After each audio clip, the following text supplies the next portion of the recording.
Okay, shalom everybody. We are going to be starting a book called The Stories of the Baal Shem Tov. And here we go. Chapter 1. His Birth and Childhood. Rebbe Eliezer and his wife, the parents of Rav Yisrael Baal Shem Tov, lived in a small village in the province of Valchi. They excelled in the mitzvah of Hachnasat Orchim, that's taking in guests, and posted special watchmen at the edge of their village, whose job it was to refer all travelers to their house. Once there, the wayfarers would receive the best treatment. Rebbe Eliezer's name spread far and wide. Even in heaven, the Satan himself was jealous of his successful righteousness and wished to have him put to the test. The challenge was accepted, and Eliyahu Hanavi took the job upon himself.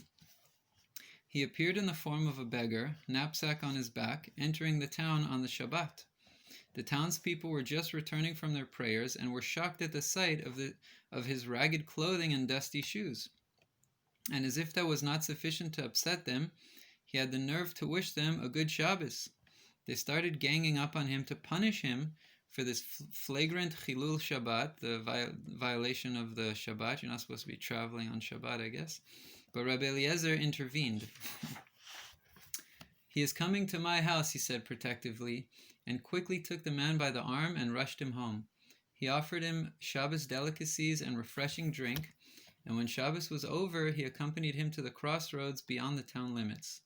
As Rebbe Eliezer handed him a package of food for his journey, the beggar revealed his true identity. "I have been sent to test you, Rebbe Eliezer. You have proven yourself a worthy man, worthy of being the father of a great man who will light the way for the Jews."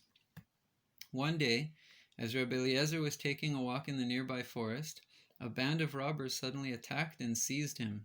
They took their captive on a long journey to a strange land where no Jews lived. There they sold him to a favorite friend of the king. This man treated Rebbe Eliezer well, for he pleased him. He gave him a separate room and even a servant to tend to his needs. Rebbe Eliezer was put in charge of the entire household, and each day when he had finished his work, he would retire to his room and study Torah. On Shabbos, he was released from all his duties and spent the time in study and prayer.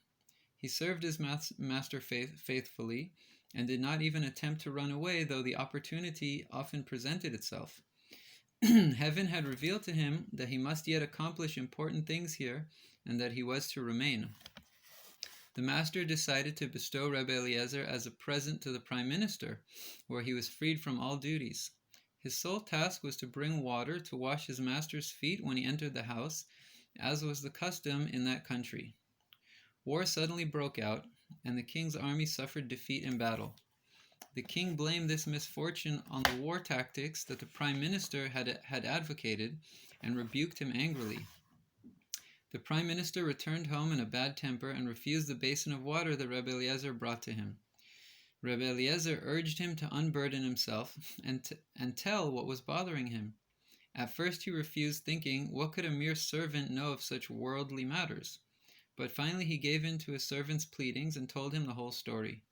Rebbe Eliezer was also upset and went to his room to pray and meditate. He fasted and prayed, asking that Hashem reveal to him a solution to his master's troubles. In a dream, all the military plans of the enemy were outlined to him, and a program to defeat them was revealed. He immediately went and presented his plan to his master, who rejoiced in its wisdom and rushed to unfold it to the king. It was accepted by an astonished king, who demanded to know whose brilliant advice this was. When Rebbe Eliezer was brought before him, he humbly stated that his knowledge had been revealed to him from heaven. The king appointed him to serve as defense minister as well as personal advisor. Hashem continued to be with Rebbe Eliezer, and he succeeded in all that he did. Time passed, and one day the prime minister became sick and died. The king appointed Rebbe Eliezer as the successor and offered him his daughter as a wife. But Rebbe Eliezer would have nothing to do with her. He gave her a separate apartment and left her to her own pursuits. She was hurt and slighted by this lack of attention and begged him to tell her why he shunned her.